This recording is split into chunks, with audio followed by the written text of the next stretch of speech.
Selamat datang di channel Siar Kalam FM. Bismillahirrahmanirrahim. Assalamualaikum warahmatullahi wabarakatuh.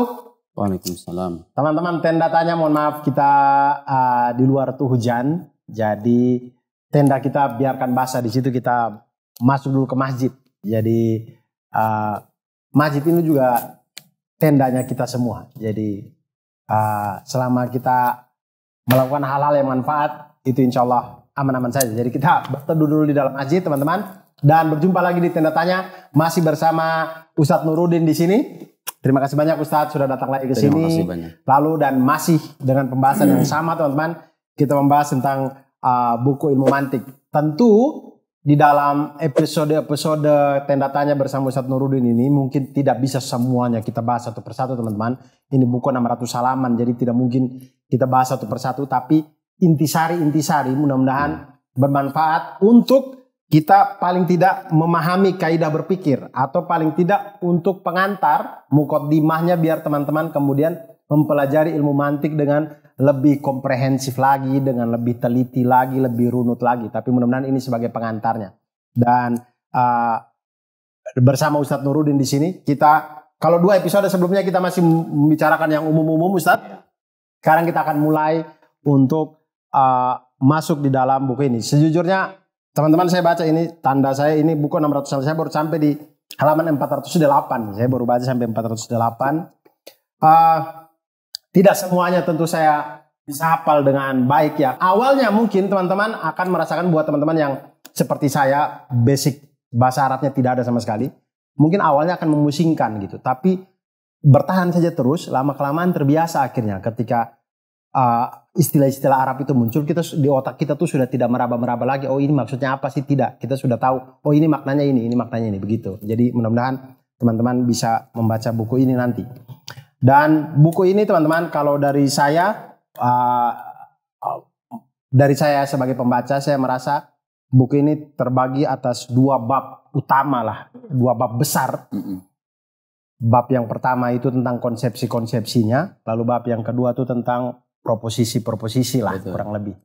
Nah, ini mari kita masuk di, kalau kata Ustadz Nuruddin dalam buku ini, definisi yang masuk dalam konsepsi-konsepsi inilah dasarnya sebuah ilmu mantik gitu lah. Betul. Semuanya berangkat dari definisi. Iya. Nah, itu tuh seberapa penting Ustadz definisi itu di... Baik, pertama terima kasih banyak sudah diundang kembali Mas Abdur. Terima kasih Ustadz. Mudah-mudahan ini menjadi perjumpaan yang berikan manfaat. Amin. Saya kira itu pertanyaan bagus, tapi bagi sebagian orang itu kadang dipandang sepele. Definisi doang apa sih masalahnya gitu kan? Iya. Tapi Anda percaya atau tidak, banyak perdebatan, entah itu di media sosial, di layar kaca, di dunia kampus, tesis, disertasi, dan lain-lain. Orang tuh seringkali mengklaim sesuatu dan dia meyakini benar klaim itu. Tapi ketika dikorek-korek, cara dia memahami istilah aja udah keliru gitu loh. Nah, ini yang tidak kalah penting untuk dicatat. Kesalahan dalam merangkai definisi itu bisa berakibat pada kecacatan argumentasi itu sendiri masalahnya. Iya, betul. Ya orang gara-gara salah. Jadi gini, makanya ada ungkapan al-hukmu ala syai' farun an tasawwurihi, kata orang Arab begitu. Kalau diterjemahkan bebas kira-kira begini. Penghukuman kita atas sesuatu itu yang nggak bisa dilepaskan dari penggambaran kita tentang sesuatu itu gitu loh. Betul. Kalau misalnya Anda sudah salah memahami suatu istilah, terus kemudian Anda berargumen dengan konsepsi yang salah itu, ya argumen Anda kemana-mana akan salah gitu loh. Akan mudah dipatahkan orang maksudnya, paham? Iya. Karena itu yang menjadi salah satu bagian mendasar dalam perangkaian argumentasi. Jadi kalau Mas Abdul sekarang misalnya ngomong sesuatu ya, misalnya kita sekarang bicara misalnya dalam konteks dunia agama. Karena itu menjadi bidang yang saya tekuni, saya nggak akan bicara tentang bidang yang nggak saya kuasai. Ya. Sekarang orang misalnya banyak orang di luar sana mengkritik agama. Bagi mereka agama itu nggak penting. Itu istilah agama yang Anda bilang nggak penting itu apa sih maksudnya agama itu? Coba lihat. Mungkin ada orang yang membayangkan agama itu bagi saya adalah perilaku umat beragama yang brutal, yang yang tidak etis, yang haus darah bahkan mungkin kan. Jadi orang memahami makna agama adalah perbuatan orang beragama. Satu konsepsi nih. Ya. Dengan konsepsi ini dia mengatakan agama itu jahat, agama itu sangat tidak berguna bagi kehidupan kita. Agama itu bullshit dan lain-lain. Orang bicara cas-cas tentang agama, tapi makna yang dia rumuskan tentang agama sendiri itu salah. Oh ya. Ya, lihat dia, ya. dia memberi hukum pada definisi yang keliru. Bagus. Jadi kesalahan dalam rangkai definisi itu berakibat pada kecacatan dalam menyusun argumentasi. Oh. Bisa dipahami ya? Betul. Nah sekarang kalau saya pengen debat sama orang ini, misalnya dia bikin buku segini 600 halaman nih, mengkritik agama. Oke. Tapi konsepsi dia tentang agama itu udah salah sejak awal. Tahu nggak apa resikonya? Saya patahkan konsepsi dia tentang agama. Konsepsi Anda tentang agama itu salah. Ya sudah, hancur semua argumen Anda. Iya. Benar nggak? Iya. Begitu kan?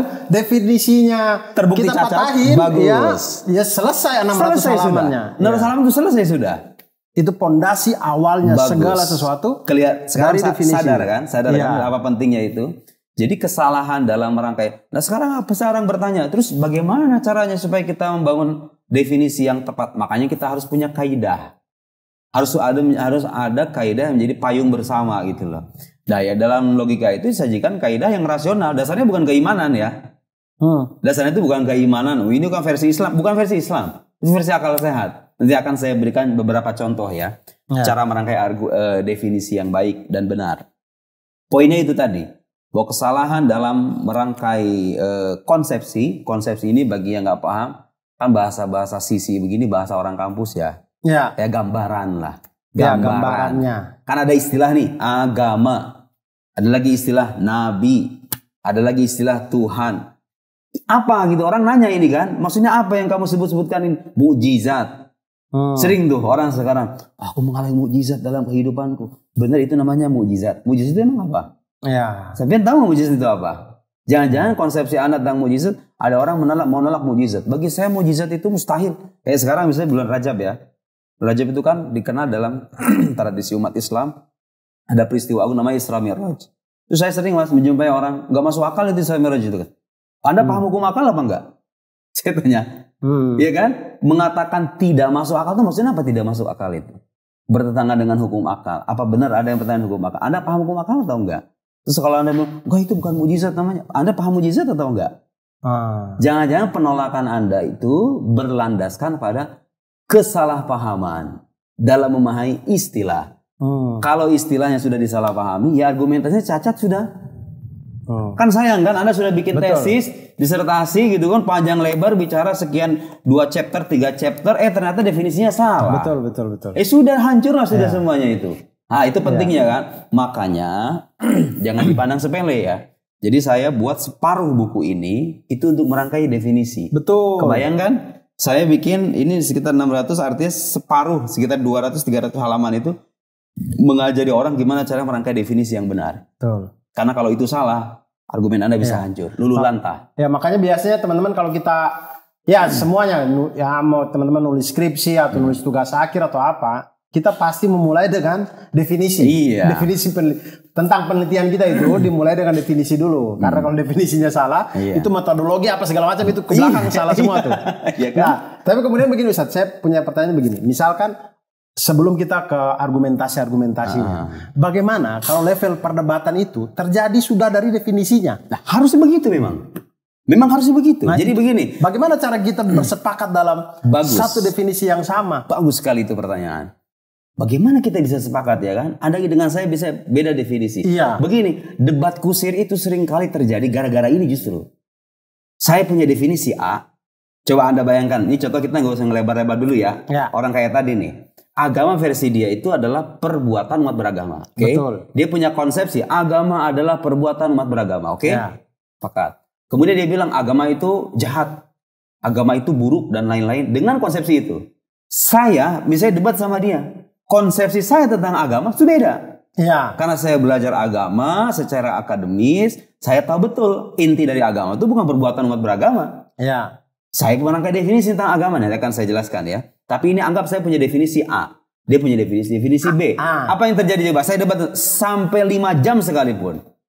Dia ngotot begini, menurut saya agama gini, gak nyambung kan debatnya? Iya, gak nyambung. Gara-gara apa coba itu? Gara-gara konsepsi yang tidak selaras itu kan? Iya. Mestinya begini di tahap pertama, oke, kita ini mau bicara agama kan? Kita perdebatkan dulu siapa konsepsi yang paling tepat tentang agama ini. konsepsinya siapa? Saya atau Anda gitu loh. Mm-mm. Ya kan harusnya gitu dong. Iya. Jangan-jangan konsepsi Anda ini keliru, jangan-jangan punya saya juga keliru, makanya kita perdebatkan dulu. Menurut kaidah logika, definisi udah benar apa salah gitu loh. Paham nggak maksud saya? Iya. Karena kalau Anda ngotot dengan kesalahan definisi Anda, saya ngotot dengan definisi saya tanpa menguji terlebih dulu, gak usah debat, percuma. Karena gini, pada akhirnya tahu nggak Mas, ketika dia mengkonsepsikan agama dengan arti perbuatan beragama, saya sendiri bisa sepakat loh dengan kesimpulan dia bahwa agama itu ada yang buruk. Memang faktanya perbuatan beragama ada yang buruk kan? Iya. Iya nggak? Iya. Tapi bisa nggak ada mengatakan perbuatan agama umat beragama ini sama dengan agama? Enggak kan? Iya. Artinya di situ kita bisa berdebat kan? Kadang-kadang yang orang tolak itu, saya sendiri sepakat. Kalau Anda memaknai agama dengan perbuatan umat beragama dan di antara perbuatan mereka itu ada yang buruk, ya saya sepakat gitu kesimpulan Anda itu. Cuma bahasanya salah. Iya. Jangan dibilang agama itu buruk, paham nggak? Iya. Berarti kan kesalahan dari argumentasi Anda itu awal mulanya dari ketidaktepatan merangkai istilah atau konsepsi tadi. Kalau sekarang bagi saya agama bukan perbuatan umat beragama. Bagi saya agama itu adalah aturan yang diklaim berasal dari Tuhan, yang diperuntukkan bagi makhluk-makhluk yang berakal. Tuh definisi agama. Yang saya pelajari ada ratusan definisi agama. Tapi itu definisi agama yang hemat saya lebih mendekati ketepatan. Jadi pertama, agama itu adalah aturan yang diklaim berasal dari Tuhan. Karena itu suatu keyakinan hanya bisa disebut agama dengan satu, dia harus ada aturannya.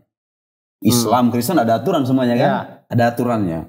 Kemudian ada ketuhanan, ada Tuhan yang disembah dalam agama itu. Jadi kalau ada suatu keyakinan nggak memiliki Tuhan atau nggak memasukkan kepercayaan tentang Tuhan, namanya bukan agama. Tuh lihat tuh dengan definisi ini. Kemudian dia membatasi. Jadi buat orang-orang yang tidak mengakui Tuhan berarti tidak masuk dalam agama.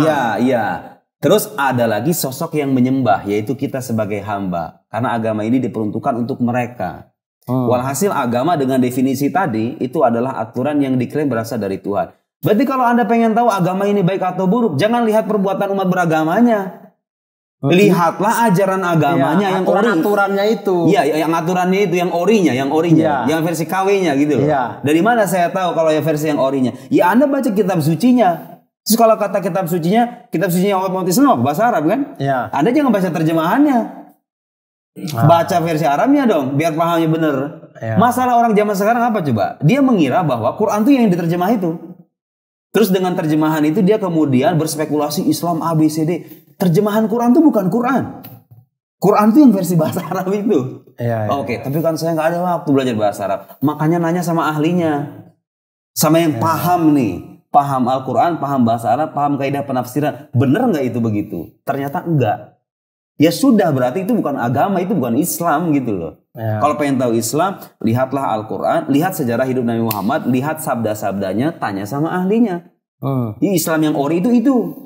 Bukan Islam yang saya sampaikan. Yang saya sampaikan ini, Islam ini bisa dikatakan sebagai Islam kalau dia terbukti sesuai dengan apa yang termaktub dalam Quran, dengan apa yang disampaikan sama Nabi Muhammad, karena Nabi Muhammad yang bawa Islam. Jadi salah besar Anda mengkritik Islam, sementara yang dalam bayangan Anda, Islam itu adalah penafsiran-penafsiran yang keliru. Kan ada kan? Ada kan orang-orang yang antipati terhadap Islam gara-gara penafsiran-penafsiran yang keliru yang dimunculkan para teroris, oleh kaum ekstremis gitu kan. Mereka mengira ini Islam. Islam bukan itu. Lihat kan? Saya masuk ke dalam kata Islam sendiri, muncul itu konsepsi kan? Islam itu apa? Muncul lagi definisi kan? Tuh lihat tuh. Anda mau bicara Islam. Kok suka ada yang nanya soalnya. Kalau saya ingin meluk Islam, Islam yang mana? Anda paham gak Islam itu apa? Tuh kan? Lihat tuh. Bagaimana ketidakmampuan mengkonsepsi suatu istilah bisa berakibat fatal dalam melahirkan kesimpulan-kesimpulan yang antah berantah itu. Jadi sering sekali orang salah dalam merangkai argumentasi, menyimpulkan sesuatu dari argumen yang dia susun, setelah dicek dan dikorek-korek ternyata kesalahannya itu sepele. Gara-gara masalah definisi itu. Ya Anda dengan ngomong agama begini, cas tentang agama, pemahaman tentang agama udah salah, ya saya bisa runtuhkan itu semua dengan definisi Anda salah, selesai. Secara logis ya. Nah kan gitu kan. Nah, Contoh lain misalnya Mas, tuduhan-tuduhan kepada orang-orang. Misalnya tuduhan kepada orang itu kafir. Sering kan? ya. Atau misalnya tuduhan yang agak sensitif itu misalnya tuduhan seperti si fulan itu Syiah. Kalau ini Sunni. Ya. Anda paham gak sih Sunni Syiah itu apa definisinya? Sering kayak saya menjumpai orang-orang kayak saya aja masih dituduh Syiah, udah jelas-jelas saya seorang Sunni. Ya. Saya belajar di Al-Azhar, menyebarkan akidah Ahlus Sunnah, saya masih dituduh Syiah. Dan saya hakul yakin mereka-mereka yang bilang itu nggak paham begitu Syiah. Harus definisinya harus tepat kan?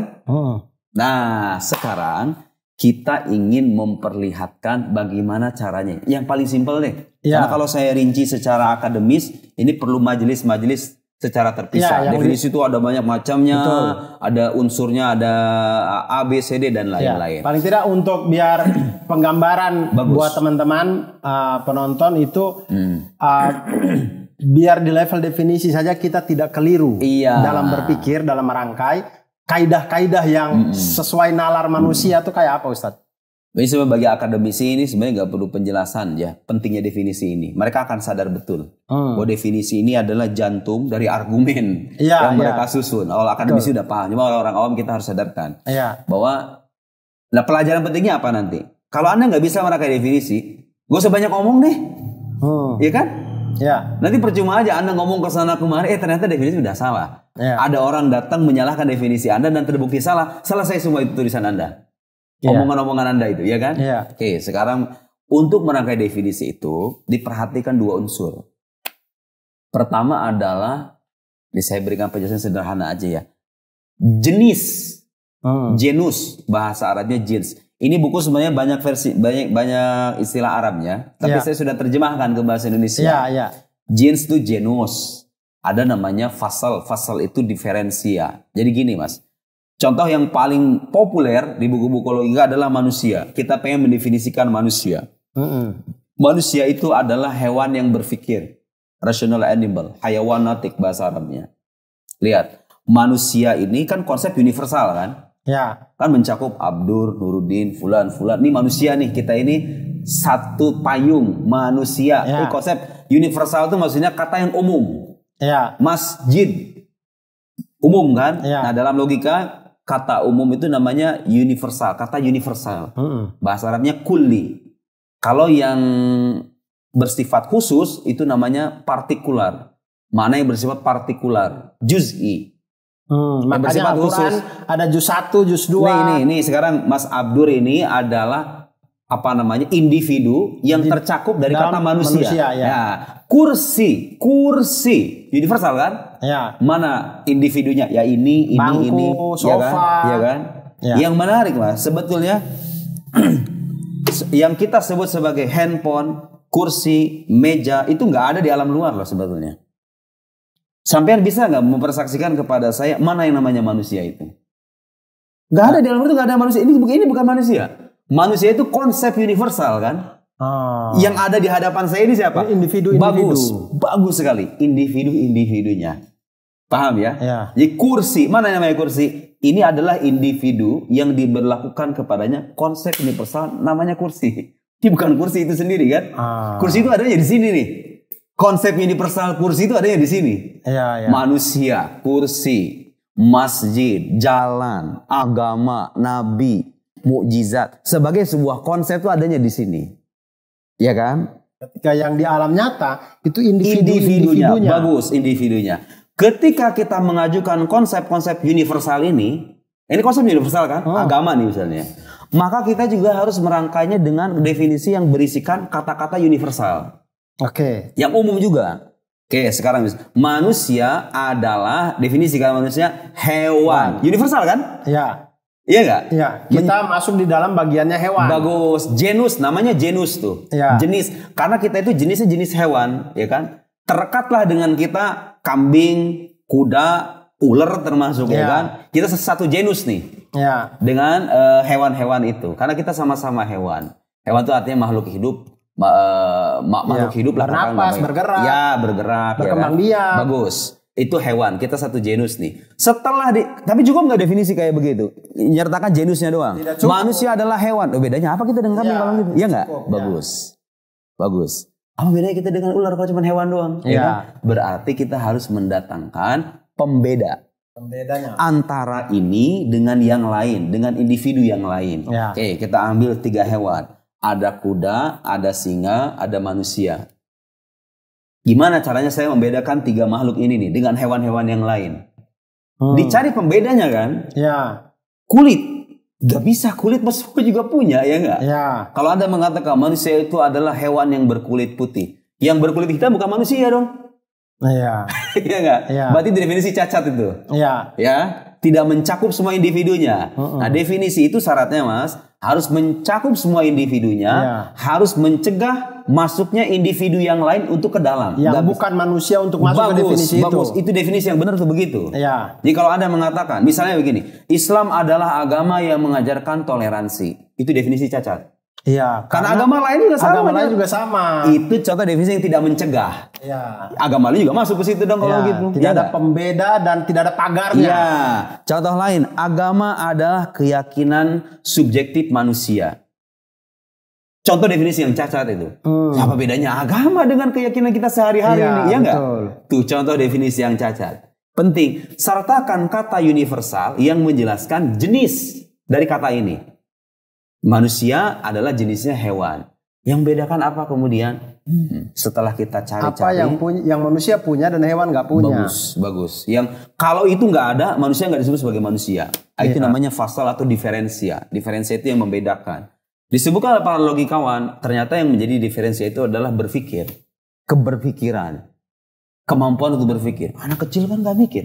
Anak kecil ada secara potensial, Iya. ya kan? Cuma belum muncul aja. Betul. Jadi, kalau dia menjadi manusia yang dewasa, dia akan punya kemampuan berpikir itu. Iya. Yang membedakan kita dengan manusia, dengan hewan lain pada akhirnya adalah keberpikiran. Terangkailah definisi manusia hewan yang berpikir. Dengan begitu keluarlah kuda, kambing, Betul. ular, semuanya keluar tuh. Iya. Dan mencakup nggak sekarang orang Australia, orang Indonesia, orang Solo, orang Bekasi, orang Jawa, semuanya tercakup nggak di bawah ini nih? Tercakup. Karena mereka adalah hewan, kemudian mereka itu punya keberpikiran, hakikat keberpikiran. Mereka bisa mikir gitu loh.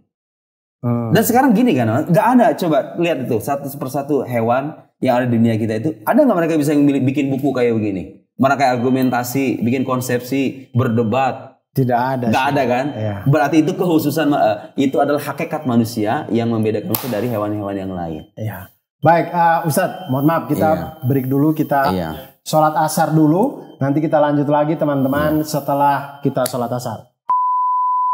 Alhamdulillah, tadi kita sudah sholat asar teman-teman. Itu tadi disampai di manusia adalah hewan yang berpikir. Oke.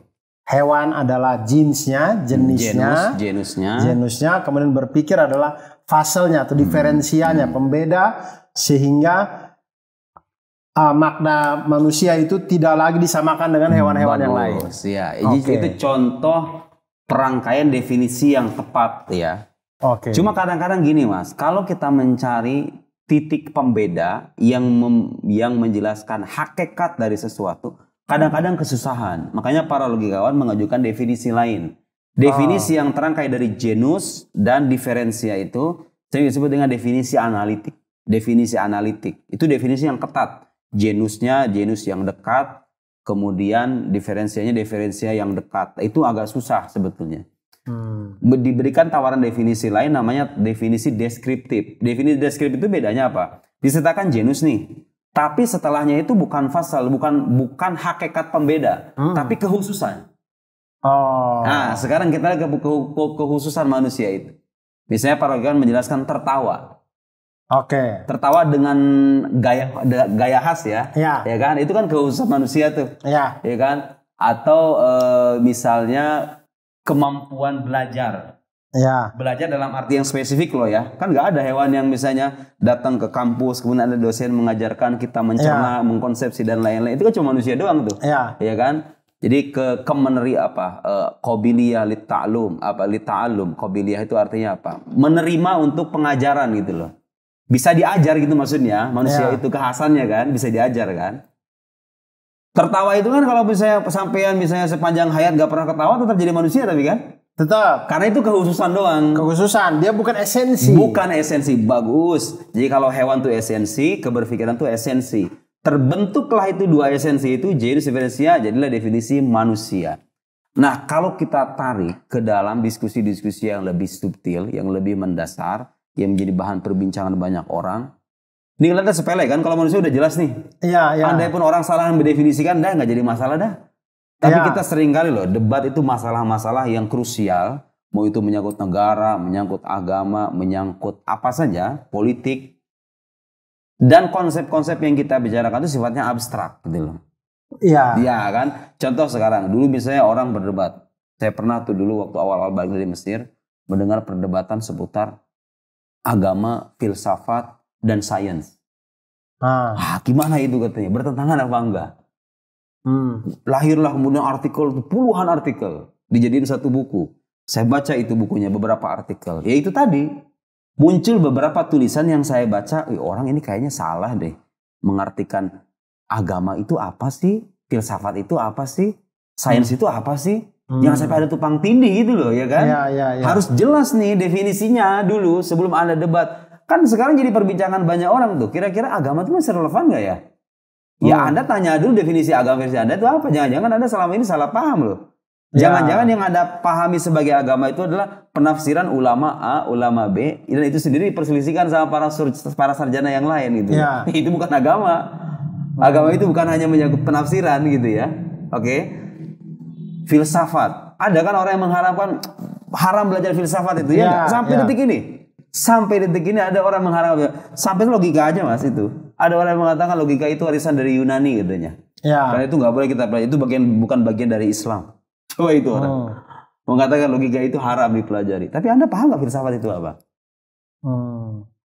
Oh, dalam bayangan dia filsafat itu adalah pemikiran-pemikirannya Bertrand Russell, Martin Heidegger, kemudian siapa lagi misalnya Soren Kierkegaard, filsuf-filsuf ateis gitu ya. Lahirlah dalam konsepsinya filsafat itu adalah satu cabang keilmuan yang mengajarkan pikiran-pikiran sesat. Ya otomatis filsafatnya jadi sesat juga kan? Itu berarti kalau misalnya kita ambil definisi itu, yang dia pakai filsafat adalah cabang-cabang dari ilmu pengetahuan. Oke, itu jenisnya. Kemudian dia ambil yang mengajarkan sesat. Itu juga salah. Dia jadi, maksudnya dia jadikan kalau kita kekhususan. Dia jadikan itu kekhususan. Entah bernilai salah atau tidak ini. Tapi paling tidak begitulah kaidah mendefinisikan ya. Makanya kita debat di situ nih. Saya tidak terima definisi ini karena buktinya banyak filsafat-filsafat yang lurus yang mengajari manusia berpikir secara kritis, sistematis dan mendalam. Iya kan? Tuh terpatahkan. Coba kebayang nggak sama sampean sekarang? Ada orang misalnya bikin buku tentang filsafat, mengharamkan filsafat. Katakan 500 halaman. Isinya direkamlah pemikiran-pemikiran filsuf ateis, filsuf mazhab empiris, mazhab fulan, yang memang kita sendiri sepakat itu sesat gitu loh. Kita sendiri sepakat. Dia bikin buku filsafat itu sesat, kesimpulan filsafat sesat dengan konsep semacam itu. Saya runtuhkan pengertian dia tentang filsafat, bahwa pengertian ini salah, tamatlah sudah buku itu. Iya nggak? Gara-gara apa itu? Karena definisi. Bagus. Bagus sekali. Lihat pentingnya nih. Mau jadi akademisi, mau jadi orang awam sekalipun. Minimal kan kalau kita lihat medsos nih, orang debat masalah apa sih? Dilihat definisinya ini gak sama nih dengan ini. Ya sampai kapan juga tetap aja gak bakal ketemu itu debat kayak gitu. Oke, yang paling mudah itu kan definisi itu menurut saya kan sekarang memang di medsos itu banyak sekali istilah-istilah Ustadz yang saya pun kadang-kadang ini apa ya artinya ya. Nah itu paling mudah kan kita buka KBBI. Nah itu bisa jadi rujukan atau tidak? Enggak. Jadi gini, ada pengertian-pengertian yang bersifat linguistik, artinya merujuk kepada kamus kebahasaan. Hatta dalam bahasa Arab sendiri, kalau sampean pengen misalnya mengkaji ilmu tafsir, kalau pengen mengkaji ilmu akidah, misalnya, jadi gini mas, setiap disiplin ilmu itu kan dirumuskan sama para sarjana sepanjang zaman nih. Mereka kadang merumuskan istilah-istilah khusus gitu loh. Kadang yang saya ini saya gini. Jauhar, istilah jauhar. Saya rujuk di kamus artinya mutiara. Tapi kalau saya belajar filsafat jauhar itu bukan mutiara. Substansi. Tuh lihat. Lihat pemaknaan kamus dengan pemaknaan istilah. Salat. Definisi kalau di kamus apa salat secara kebahasaan? Doa. Kayak sembahyang. Doa. Iya kan? Enggak kalau di kamus bahasa Arab. Di kamus bahasa Arab. Salat secara kebahasaan artinya doa. Ya orang ntar kalau misalnya punya pemahaman begitu, ya udah gue tinggal doa doang udah sama Tuhan. Sudah begitu. sholat dong. Sholat dong kalau tinggal gitu. 5 kali gini doang nih. Orang azan saya begini Iya selesai kan? gitu. Lihat kan? Itu sesat ya, itu pemahamannya Mamat Al-Katiri kayak gitu tuh. Setiap kali azan dia gini doang, udah sholat. Itu salah ya Mamat ya, sesat dia. Jadi sholat ya tadi kita sholat. Karena definisi sholat apa? Sholat itu apa yang menjadi genusnya apa kira-kira? Genusnya berarti ya sholat itu jenis dari kumpulan kumpulan gerakan bagus dan ucapan bagus ya itu jenisnya dan tuh. memang itu definisinya. Tapi pembedanya saya nggak tahu. Tapi kurang lebih itu. Jadi bikin definisi ini susah-susah gampang kan sebenarnya. Ya. Makanya orang juga perlu punya wawasan tentang apa yang dia definisikan. Sholat itu adalah perbuatan dan ucapan diawali dengan takbir, diakhiri dengan salam, dengan syarat-syarat tertentu. Itu sholat namanya. Itu yang dikatakan sama agama wajib 5 waktu itu bukan doa begini. Iya, betul. Nah kan dia tuh gara-gara definisi yang keliru, orang bisa melahirkan. Misalnya begini, ada orang bilang sholat mah sunnah hukumnya bukan wajib. Dalam bayangan dia sholat itu doa cuma begini doang. Paham nggak? Iya kan? Iya. Padahal sholat yang dimaksud bukan begitu. Tapi artinya sholat dalam arti yang spesifik yang sudah dirumuskan oleh syariat. Bahkan saya pernah mendengar salah satu di televisi itu dia bicara bahwa saya nggak esensi sholat apa? Ingat Tuhan. Saya udah ingat kok. Iya kan? Nah gitu. itu banyak orang orang sholat. Padahal sekali. Definisi sholat bukan mengingat Tuhan. Iman kufur misalnya. Itu mas. Banyak sekali orang salah paham menyuduh saudaranya kafir. Terus yang ini beriman, ini kafir. Sebenarnya Anda paham gak sih? Iman itu apa definisinya? Kufur itu apa definisinya? Itu orang gara-gara salah paham dengan istilah itu. Menghukumi ini kafir. Padahal belum tentu. Itu bahaya loh konsekuensinya. Kan ada hadis yang mengatakan. Barang siapa yang berkata kafir kepada saudaranya. Sementara tidak demikian. Maka penyebutan itu kembali kepada dirinya. Fatal kan? Kita adalah kafir dan Mamat, saya bercanda ya Mamat ya. Saya bercanda ya. Jangan sampai kafirnya balik ke saya. Kan? Saya bercanda dong. Ini saya beri contoh ya. Sekarang saya langsung takut. Sekarang misalnya ada orang misalnya mengartinya apa itu iman? Iman itu artinya percaya Tuhan. Anda tahu nggak di Barat itu ada loh orang-orang yang mengaku percaya Tuhan. Nama paham itu deisme. Deisme itu jadi satu paham yang dia itu meyakini keberadaan pencipta, tapi dia tidak percaya kitab suci, nabi dan lain-lain. Jadi nggak sholat mereka. Kayak agnostik gitulah. Kalau agnostik dia udah nggak ada posisi defaultnya ya udah dia itu bilang Tuhan nggak ada ya enggak, bilang Tuhan ada juga enggak. Kalau ini deis itu artinya dia masih dia percaya dengan pencipta, creator itu ada, tapi nggak percaya namanya kitab suci, nggak ada nabi dan lain-lain. Syariat itu nggak percaya. Itu ada, tokoh-tokohnya ada. Nah, itu Anda sebut beriman juga. Kalau Anda mengatakan iman adalah percaya Tuhan, berarti dia beriman juga dong kalau gitu. Iya. Iya kan? Tuh, fatal tuh lihat tuh. Iya. Sementara kita tahu iman tuh nggak cukup dengan aku percaya Tuhan doang loh. Ya kalau orang mengatakan aku percaya Tuhan, apa selesai? Nggak. Karena iman itu satu kesatuan. Saya sering bilang begitu. Kalau Anda mau percaya Tuhan, Anda juga harus percaya kepada semua utusannya. Dan karena semuanya berasal dari Tuhan. Iya. Jadi iman yang sejati itu nggak mempersilahkan keterpisahan.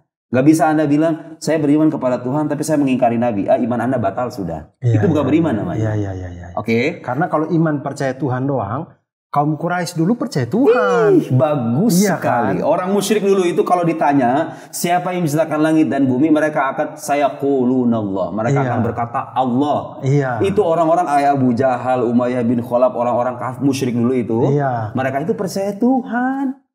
Iya. Harus ada dong diferensianya antara kita dengan mereka apa? Pagar pembatasnya harus jelas. Itu lihat tuh. Tapi sekarang kalau orang gara-gara mengkonsepsikan yang salah ini, mungkin dia akan memasukkan. Misalnya begini ya. Sekarang kan misalnya dalam agama-agama Semitik ini diajarkan kepercayaan kepada Tuhan. Agama Semitik itu maksudnya Yahudi, Islam, Kristen. Ya. Dalam pandangan Islam, Yahudi, Kristen itu beriman apa enggak? Tuh, bisa jadi bahan perdebatan loh. Kalau definisinya adalah percaya Tuhan, ya beriman. Iya kan? Tapi definisi itu kurang tepat. Iya. Karena itu gak apa ya istilahnya, gak mencegah. Iya. Itu orang deisme, penganut deisme juga berarti beriman. Orang musyrik juga beriman dong. Kacau sudah Anda itu. Betul. Harus ada titik pembeda. Ternyata kalau kita kaji buku-buku teologi, buku-buku akidah itu, iman itu adalah membenarkan semua ajaran pokok yang disampaikan oleh Nabi. Kalau sampai hidup di zaman Nabi Ibrahim atau zaman Nabi Isa, Anda hanya bisa dikatakan beriman kalau percaya kepada Tuhan sekaligus semua ajaran yang dibawa oleh Nabi Anda. Saya benarkan semua. Harus semua dibenarkan. Jadi naif kalau orang mengatakan aku percaya Tuhan, tapi aku nggak percaya kitab suci. Ya bohong kalau begitu. Karena kitab suci ini adalah wahyu Tuhan. Anda mengingkari kitab suci, pada akhirnya konsekuensi mengingkari Tuhan juga dong pada akhirnya. Iya. Makanya Mas, dengan seluruh penghormatan kita ya kepada saudara kita yang beragama non Muslim. Karena sekali lagi pembicaraan semacam ini tidak serta-merta mengeruhkan hubungan harmonis kita dengan siapapun ya. Tapi kita bicara masalah keyakinan ini. Dalam pandangan Islam, Kristen itu nggak bisa dipandang beriman. Karena apa? Mereka imannya nggak lengkap.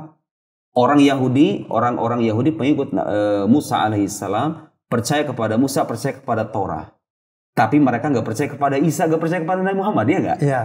Orang Kristen mereka percaya kepada Musa, percaya kepada kepercaya Injil gitu ya. Terlepas apakah Injilnya itu Injil yang kita maksud atau bukan, tapi yang jelas mereka percaya kepada Nabi Isa, percaya kepada Nabi Musa, tapi nggak percaya Nabi Muhammad. Anda tahu siapa satu-satunya umat beragama di dunia ini yang percaya kepada semua nabi? Kita. Musa, Isa, Muhammad, Ibrahim, Adam, semuanya dipercayai. Semua kitab suci loh, bukan cuma Quran doang. Betul. Jadi gini Mas, orang Muslim nih kalau aku percaya yang namanya Al-Quran, aku percaya 100%. Tapi aku nggak percaya yang namanya Injil. Injil itu bagi aku nggak ada. Tahu nggak konsekuensinya apa? Tidak beriman. Batal. Iman Anda batal. Iya. Gak percaya karena Injil, kita bukan Injil. membenarkan semua yang diajarkan Nabi. Iya, Nabi memang mengajarkan. Kan itu ada di Quran Injil itu.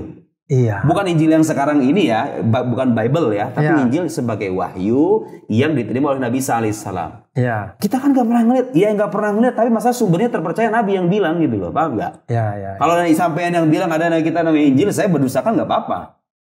Tapi kalau Nabi Muhammad yang bilang sudah terbukti sebagai utusan Tuhan, Anda harus membenarkan. Sekalipun Anda nggak pernah ngeliat wujud aslinya gitu ya. Oh, lihat tuh. Jadi iman itu esensinya adalah bukan hanya percaya Tuhan, tapi percaya dengan semua yang dibawa oleh utusan Tuhan. Nah itu akan menjadi mengkerucutkan pagar nih. Oh kalau begitu yang percaya pada sebagian nabi, tapi nggak percaya sebagian yang lain bukan beriman. Ya kan? Definisi beriman yang itu, yang tadi Ustadz katakan itu, bisa kita gunakan ketika kita memahami kayak ya ayyuhalladzina amanu itu iman yang itu maksudnya. Iya, memang. Versi Islam kan begitu. Iman itu versi Islam itu Mas, gak bisa dipisah-pisahin. Oke, orang percaya kepada Tuhan, percaya kepada Nabi. Tapi orang gak percaya alam akhirat lah. Kayak hidup di sini doang udah selesai gitu loh. Bisa nggak itu? Sah nggak imannya? Nggak. Karena satu kesatuan. Kenapa? Karena yang mengabarkan adanya alam akhirat itu Nabi. Masa Anda membenarkan kenabiannya tapi mendustakan kabarnya? Tidak masuk. Iya kan? Lihat betapa definisi itu dalam percakapan yang luas, percakapan intelektual di media sosial dimanapun, itu kan selalu kita butuhkan. Orang mengharamkan ini, menghalalkan ini, definisinya apa? Nggak tahu. Ya itu namanya omong kosong dong pada akhirnya. Tapi begini Ustadz, untuk sampai kepada yang Ustadz bilang definisi yang itu tadi sulit memang, definisi yang sampai hakikat esensinya itu kan sulit. Kalau kita langsung ambil gampang lihat di KBBI juga ternyata kadang-kadang definisinya tidak pada tempatnya. Nah baiknya kalau kita tidak tahu sebuah istilah, sebuah pengajaran, maksudnya di dalam kehidupan kita sehari-hari, tiba-tiba di medsos ada istilah inilah apa, itu baiknya bagaimana kita? Bagus. Jadi pengertian di kamus, pengertian linguistik kebahasaan itu memang penting tetap ya. Iya. Kamus itu tetap penting. Kadang-kadang itu membantu memahami. Karena bahasa itu sifatnya begitu Mas. Kadang-kadang tuh gak bisa dipisah kayak gini nih. Sholat itu makna dasarnya adalah doa. Ketika datang syariat dikerucutkan maknanya bukan cuma doa doang. Tapi itu tadi ya kan. Tapi hakikatnya dalam sholat masih ada doa kan. Masih. Iya kan. Hakikat sholat sendiri kan doa kan sebenarnya kan. Takbir bahkan kita doa itu. Iya. Jadi kadang gak lepas juga. Makna linguistiknya kadang gak lepas juga sebetulnya. Masih ada keterkaitan. Tapi poin saya itu gak bisa jangan satu-satunya rujukan. Dia bisa membantu kita memahami istilah ini. Tapi kadang-kadang juga membantu kita mencari asal muasal kenapa dinamai begini. Nah itu filsafat bahasa tuh yang bahas kayak begituan. Kenapa orang itu menamakan yang begini itu namanya pisang itu kenapa? Dari mana asal muasalnya? Itu ada kajian ya itu kan filsafat bahasa kayak gitu. Air, water. Terus bahasa Arabnya ma. Kenapa aja ma? Disebutkan itu ada namanya ilmu tersendiri. Ini terambil dari kata 1, 2, 3. Asal muasalnya adalah ini. Ternyata dirumuskan begini karena begini. Itu pembahasan dalam filsafat bahasa ya. Tapi maksud saya begini, itu kamus membantu, tapi nggak bisa kan tolak ukur. Terus bagaimana kita supaya merumuskan definisi itu secara tepat? Kalau memang harus dari kamus, cari kamus-kamus yang secara spesifik dirumuskan sama para ahlinya. Iya kan? Saya nih belajar filsafat ya, belajar filsafat. Ada kamus-kamus filsafat yang sangat direkomendasikan, tapi berbahasa Arab sih. Misalnya Ujam Falsafi punya Jamil Soliba, 2 jilid segini nih. Terus yang rujukan saya. Semuanya bahasa Arab itu. Saya kan ini kan buku awalnya bahasa Arab, mantik itu kan. Iya. Gak bisa saya terjemahkan karena saya sering ngerujuk kamus itu. Itu ada terjemahan Inggrisnya, terjemahan Perancisnya, ada penjelasannya. Saya cari aja, oh ini kira-kira bahasa Indonesianya apa ya? Oh bahasanya Indonesia begini. Misalnya kuli itu kata yang bersifat umum, bahasa Indonesia universal lah gitu ya. Kata yang bersifat khusus, partikular lah kira-kira begitu. Jeans, ternyata artinya genus, oh gitu bahasa Latinnya. Terus apalagi kayak gitu tuh. Ya. Itu rumusan, kamus-kamus semacam itu ada biasanya. Orang kedokteran sendiri punya kan kadang-kadang kamus kedokteran. Ya. Karena itu cara kita menghormati spesialisasi dalam setiap bidang keilmuan. Gak bisa tuh Anda memaksakan, oh gak bisa di kamus ini maknanya bukan begitu. Anda mengada-ngada, Anda ahlinya atau bukan?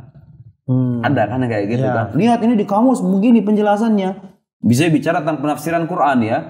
Dia kemudian merujuk pada, dia bukan seorang ahli tafsir, tapi dia merujuk pada kamus kebahasaan dan dia ngotot betul. Ini maknanya begini, ini kamus bahasa ini. Orang berjilid-jilid ini. Tapi kan segala selamanya kamus bahasa juga rujukan gitu loh. Betul. Para ahli ini punya konsepsi-konsepsi sendiri-sendiri.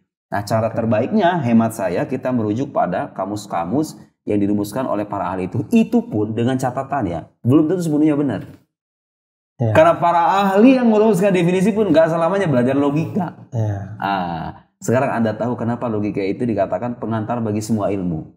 Karena semua ilmu pasti ada istilah-istilah, pasti ada argumentasi. Nah kita perbincangkan di sesi khusus tentang argumentasi ini. Semua ilmu begitu. Anda mau keluar dari ruangan ini pun ngomong di coffee shop gitu ya sama orang berdebat tentang masalah apapun. Itu ada argumentasi di sana. Betul. Menakar ini argumentasi benar atau salah harus dengan ini. Ya kan? Teks suci relevan ketika kita membincangkan hal-hal yang memang sudah kita terima sebagai sebuah kebenaran dalam agama kita. Sesama muslim misalnya. Al-Quran mengatakan begini. Tapi kalau dibalik itu ada orang-orang yang nggak percaya dengan teks suci, kan satu-satunya untuk memuaskan adalah ini. Gitu ya. Iman kufur kafir. Anda menyebut orang sebagai kafir. Kafir itu apa? Kalau iman dikatakan membenarkan semua ajaran Nabi, berarti kufur itu kebalikannya. Mendustakan ajaran pokok yang dibawa oleh Nabi. Anda percaya Tuhan, percaya Nabi, tapi ada satu Nabi ada ingkari. Saya tidak percaya namanya Ibrahim misalnya. Sudah selesai. Itu namanya kufur. Ada pengingkaran mas. Kufur itu ada pengingkaran. Pengingkaran terhadap apa-apa yang diajarkan. Jangan sampai ada orang misalnya ziarah kubur, ngomong kemudian berdoa sambil begini, kelihatannya ada kuburnya berprasangka ini orang nyembah kuburan deh kayaknya. Ini kafir nih. Kafir nih gara-gara begini doang. Kan belum tentu. Anda tahu dari mana dia ada pengingkaran dalam hatinya. Belum tentu kan. Anda tanya dulu, maksud Anda ziarah kubur itu maksudnya apa? Anda menyembah kuburan atau tidak? Setahu saya orang muslim itu nggak ada kalau ziarah kubur nyembah kuburan. Ada nggak? Tidak ada. Nggak ada yang nyembah kuburan tuh. Maksudnya nyembah kuburan wali ya. Bahwa ada saudara-saudara kita yang mungkin keyakinannya sedikit menyimpang. Kadang bikin misalnya sesajen, patung, kemudian mungkin ada ya. Tapi maksud saya ziarah kubur ke makam orang-orang terpilih, orang-orang soleh.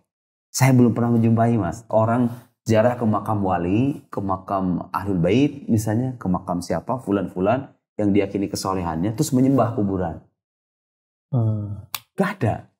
Gak ada orang nyembah kuburan. Jadi Anda gak bisa mengkafirkan orang hanya dengan tindakan yang masih multitafsir itu.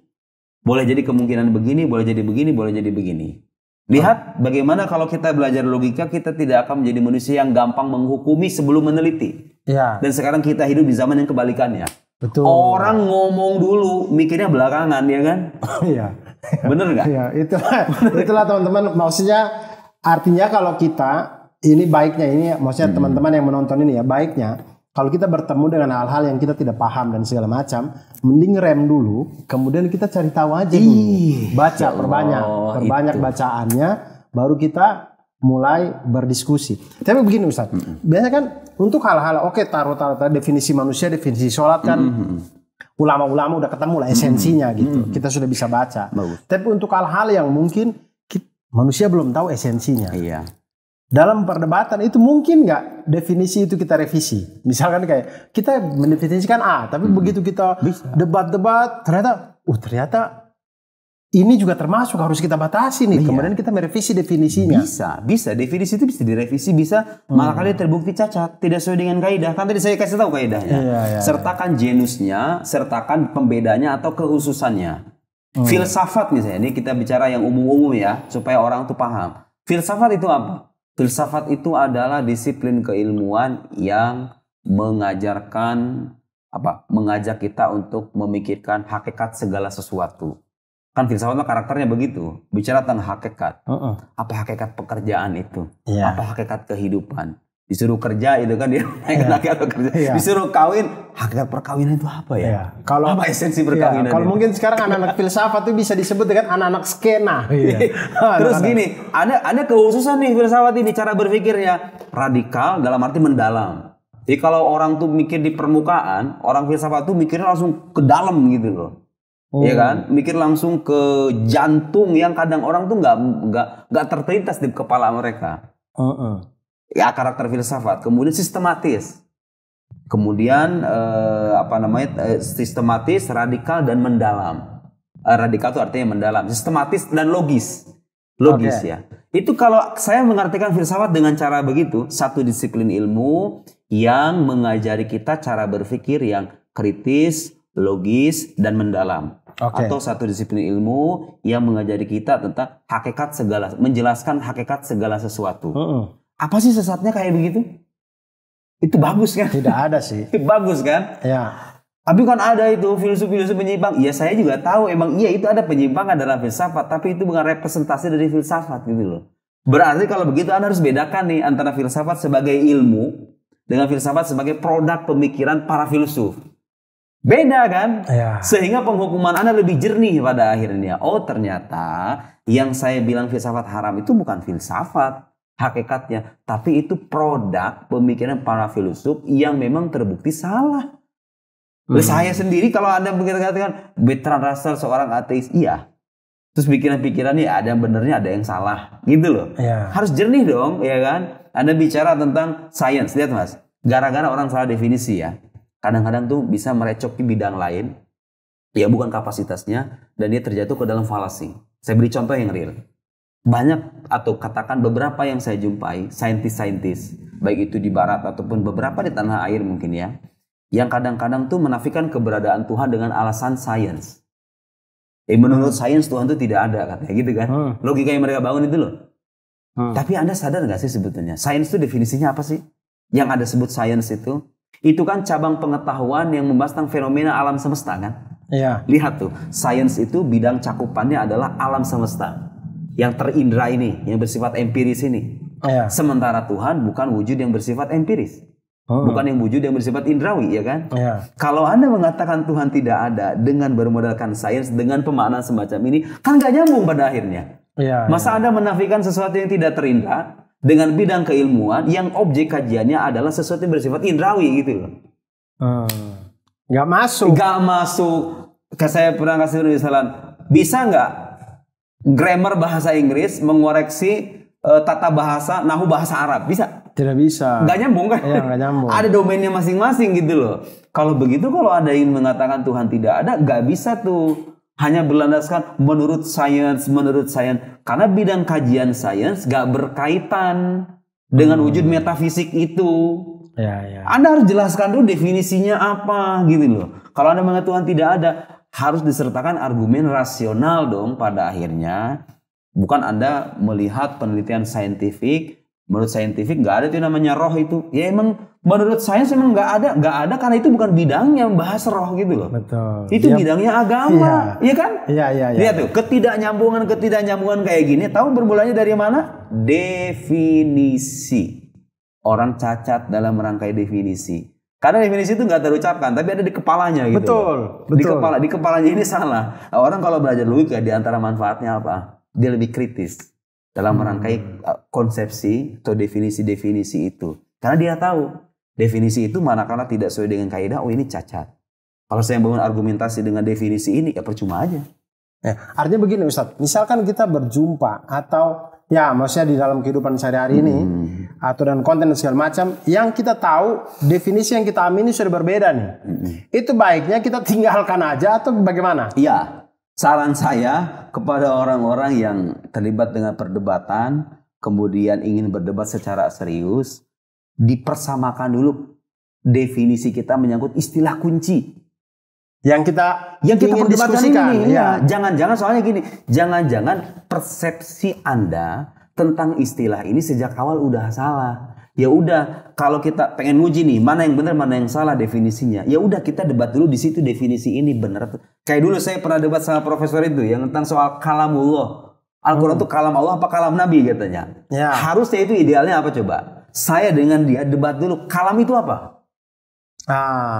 Itu kalau itu nggak kelar-kelar, Anda definisi 10 jam sekalipun. Dia ke utara, Anda ke selatan gitu loh.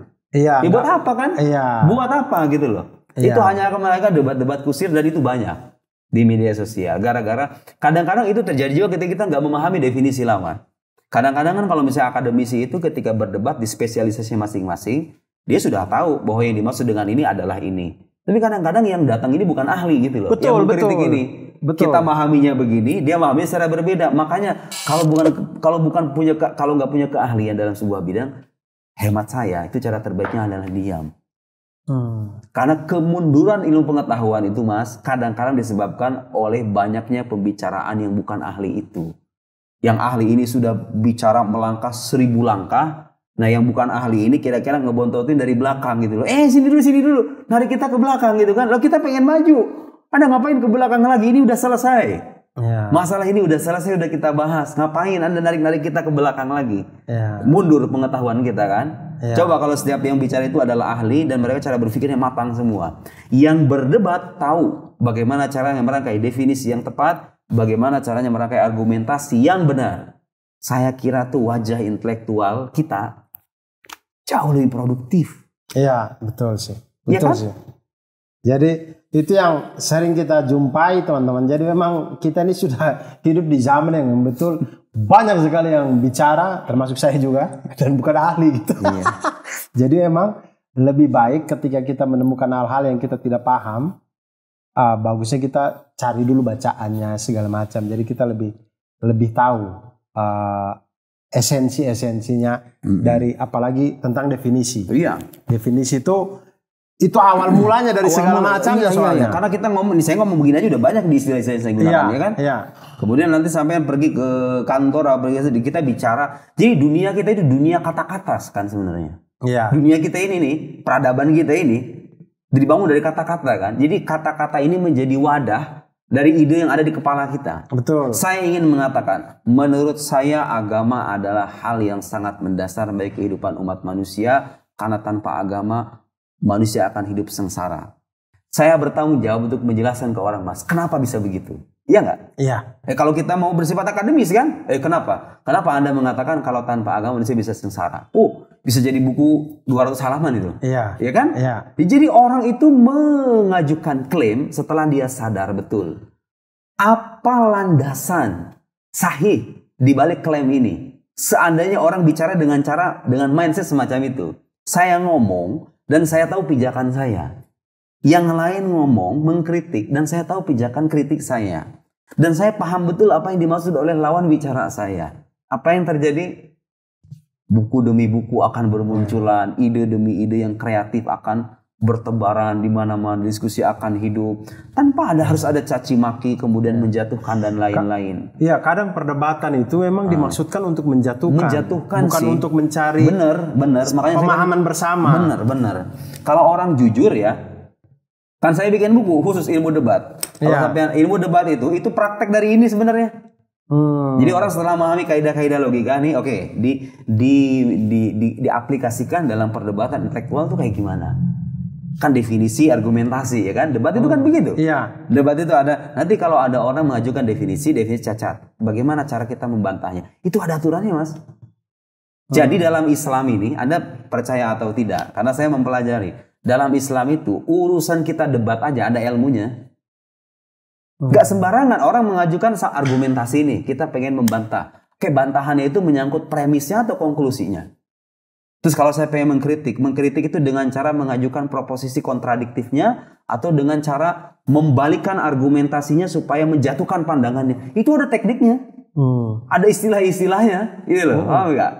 Iya, iya. Sedalam itu hazanah kita adalah mengatur cara berpikir, mengatur cara kita berdiskusi, karena peradaban yang maju itu saya kira bermula dari diskusi yang bermutu.